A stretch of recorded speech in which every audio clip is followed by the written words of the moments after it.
आणि आता तिथली परिस्थिती गंभीर होत चालली. आपण बातम्यांमध्ये पाहतोय, तो स्वतः तिथे अनुभवतोय. अनेक ड्रोन हल्ले तिथे होत आहेत.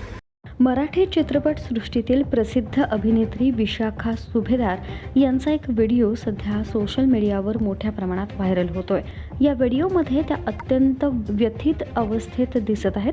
सध्या अमेरिका आणि इराण यांच्यात सुरू झालेल्या तणावपूर्ण परिस्थितीचा परिणाम अनेक देशांवर होतोय. विविध भागांमध्ये अस्थिरता निर्माण झाली असून अनेक भारतीय नागरिक परदेशात अडकलेत. परिस्थिती दिवसेंदिवस गंभीर होत चालली आहे. दरम्यान विशाखा सुभेदार यांचा मुलगा कुवेतमध्ये अडकून पडल्याची माहिती त्यांनी स्वतः व्हिडिओद्वारे दिली आहे.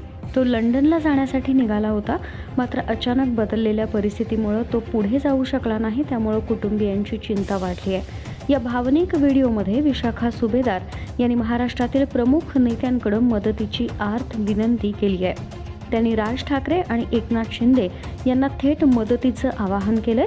माझ्या मुलाला सुरक्षित भारतात परत आणा अशी कळकळीची विनंती करताना त्या ढसाढसा रडताना दिसत आहेत. नमस्कार, मी विशाखा सुभेदार. माझी महाराष्ट्राचे मुख्यमंत्री देवेंद्र फडणवीस साहेब आणि आपल्या देशाचे पंतप्रधान नरेंद्र मोदीजी यांना विनंती आहे. माझा मुलगा लंडनच्या प्रवासाला निघाला होता, पण कुवेतमध्ये त्याचं लेहोर असल्यामुळे त्याचं फ्लाईट तिथे उतरवण्यात आलं. पण गेले 4 दिवस एअर स्पेस नसल्यामुळे सगळ्या देशाला माहिती विमानं रद्द केली आणि माझा मुलगा गेली 4 दिवस कुवेतमध्ये अडकला आहे. आणि आता तिथली परिस्थिती गंभीर होत चालली. आपण बातम्यांमध्ये पाहतोय, तो स्वतः तिथे अनुभवतोय. अनेक ड्रोन हल्ले तिथे होत आहेत.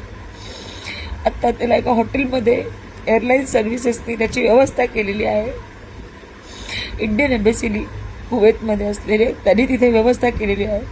परंतु आता त्यांना भारतात परत आणण्याची व्यवस्था करावी. जसं दुबईच्या लोकांना परत आणलं गेलं तसंच कुवेतमध्ये सुद्धा आपले भारतीय अडकले, त्यांना परत आणण्याची व्यवस्था करावी अशी माझी त्यांना कळकळीची विनंती आहे. अनेक भारतीय, अनेक पोरांच्या आया, अनेक कुटुंब त्यांची इथे आपल्या मायदेशी वाट बघत आहेत. तर लवकरात लवकर त्यांना सुद्धा आणण्याची व्यवस्था करावी. आमच्या मुलांची काळजी घ्यावी एवढीच विनंती सरकारला आणि आपल्या भारताच्या पंतप्रधानांना यांना मी करत आहे. कृपया लवकरात लवकर मार्ग काढावा. ही परिस्थिती खरोखर चिंताजनक आहे. परदेशात अडकलेल्या सर्व भारतीय नागरिकांची सुरक्षित सुटका व्हावी हीच सर्वांची अपेक्षा आहे. Bureau report, Maharashtra news 24.